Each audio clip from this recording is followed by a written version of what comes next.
دوستوں، دادیاں اور نانیاں اکثر اپنی زندگی کے ایسے واقعات سنا جاتی ہیں جو سننے والوں کے دل میں آج بھی عجیب سا خوف پیدا کر دیتے ہیں۔ ایسی ایک کہانی مجھے میری ایک دوست کی نانی نے سنائی تھی۔ یہ واقعہ تقریباً 1970 کے زمانے کا ہے، جب آبادی بہت کم ہوا کرتی تھی اور شام ڈھلتے ہی ہر طرف خاموشی اور سناٹا چھا جاتا تھا۔ میرے دوست کی نانی اس وقت جوان تھیں اور 3 بچوں کی ماں تھیں۔ وہ بتایا کرتی تھیں کہ ان کے بال بہت لمبے تھے، اتنے لمبے کہ گھٹنوں تک پہنچتے تھے۔ جب وہ نہا کر آتی اور بال گیلے ہوتے تو اکثر صحن میں جا کر انہیں خشک کیا کرتی تھیں۔ ان کے گھر کا صحن کافی بڑا تھا اور صحن میں ایک پرانا اور گھنا درخت بھی تھا جس پر جھولا بندھا ہوا تھا۔ ایک دن نانی نہا کر بال سکھانے صحن میں آئیں۔ نہ جانے کیوں اس دن وہ جھولے پر بیٹھ گئیں۔ بال کھلے اور آہستہ آہستہ جھولنے لگیں۔ وقت گزرتا گیا اور انہیں احساس ہی نہ ہوا کہ مغرب کا وقت بھی گزر گیا ہے۔ اچانک ان کے بیٹے یعنی میرے دوست کے ماموں نے آ کر انہیں بلایا تو وہ چونک گئیں۔ جب انہوں نے ادھر ادھر دیکھا تو اندھیرا پھیل چکا تھا۔ انہیں اندازہ ہی نہ ہوا کہ وہ تقریباً 3 گھنٹے سے جھولے پر بیٹھی ہوئی تھیں۔ یہ سوچ کر وہ خود بھی حیران رہ گئیں۔ وہ فوراً اپنے بیٹے کو گود میں لے کر اندر کمرے میں چلی گئی۔ جب ان کے شوہر یعنی میرے دوست کے نانا کام سے واپس آئے تو نانی نے اس واقعے کا ذکر نہیں کیا اور سب لوگ سو گئے۔ مگر رات کو جب نانی سو رہی تھیں تو انہیں یوں محسوس ہوا جیسے کوئی آہستہ آہستہ ان کے بالوں کو سہلا رہا ہو۔ وہ گھبرا کر اچانک اٹھیں اور بیٹھ گئیں۔ سامنے نظر پڑی تو ان کا دل دہل گیا۔ انہوں نے دیکھا کہ ایک عجیب سی عورت کھڑکی پر کھڑی ہے جس کے سر پر بال بالکل بھی نہیں ہے۔ وہ گنجی تھی۔ اس کا چہرہ انتہائی خوفناک تھا۔ نانی خوف سے کانپ اٹھیں۔ اتنے میں وہ عورت اچانک غائب ہو گئی۔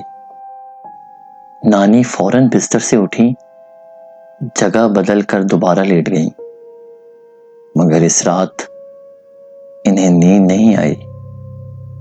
اس واقعے کے بعد عجیب بات یہ ہوئی کہ ہر شام مغرب کے بعد وہی گنجی عورت انہیں نظر آنے لگی۔ جب وہ عورت نظر آتی، نانی کے سر میں شدید درد شروع ہو جاتا، اتنا شدید درد کہ وہ کبھی کبھی بے ہوش تک ہو جاتی۔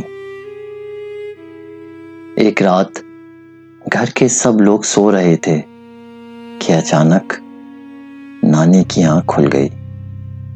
انہوں نے محسوس کیا کہ صحن سے کسی لذیذ کھانے کی خوشبو آ رہی ہے، جیسے کہیں بہت سا کھانا پک رہا ہو۔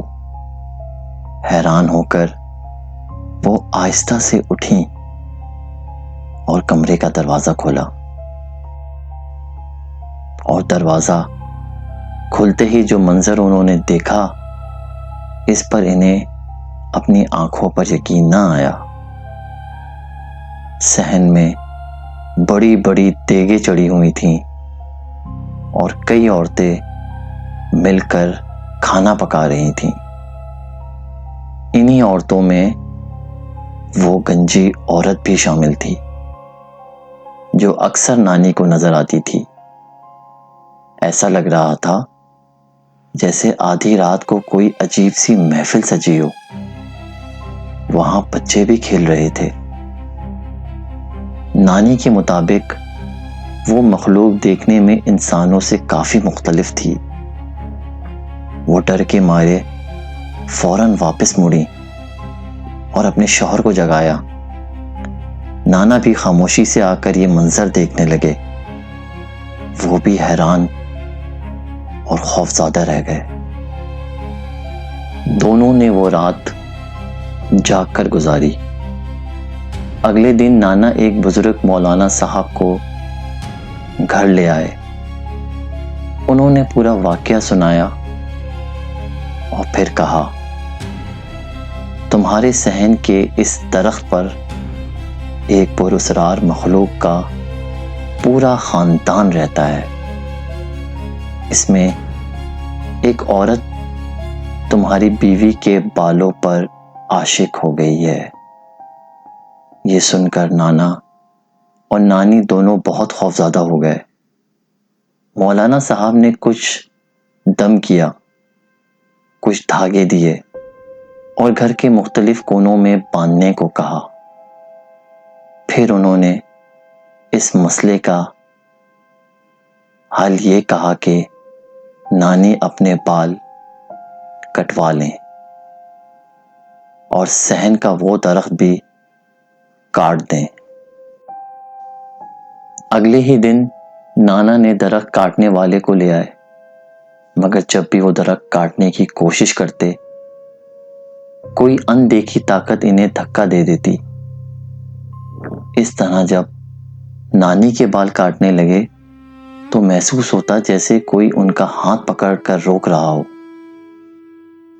اس دن بہت کوشش کے باوجود نہ درخت کٹ سکا اور نہ ہی نانی کے بال۔ درخت کاٹنے والے بھی ڈر کر واپس چلے گئے۔ آخر کار دوبارہ مولانا صاحب کو بلایا گیا۔ انہوں نے کچھ مخصوص دعائیں پڑھنا شروع کی۔ اسی دوران درخت کاٹنے والوں نے ہمت کر کے درخت پر کلہاڑی چلائی اور نانی نے بھی اپنے بال کاٹنا شروع کر دیے۔ اس لمحے گھر کا ماحول اچانک عجیب سا ہو گیا۔ چاروں طرف خوفناک چیخوں کی آوازیں گونجنے لگیں، جیسے کوئی شدید غصے میں ہو۔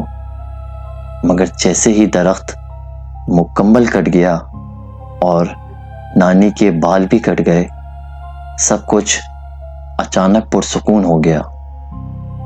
اس کے بعد کبھی کبھار نانی کو وہ گنجی عورت گھر کے باہر کھڑکی کے آس پاس کھڑی دکھائی دیتی، جو انہیں غصے سے گھور رہی ہوتی ہے۔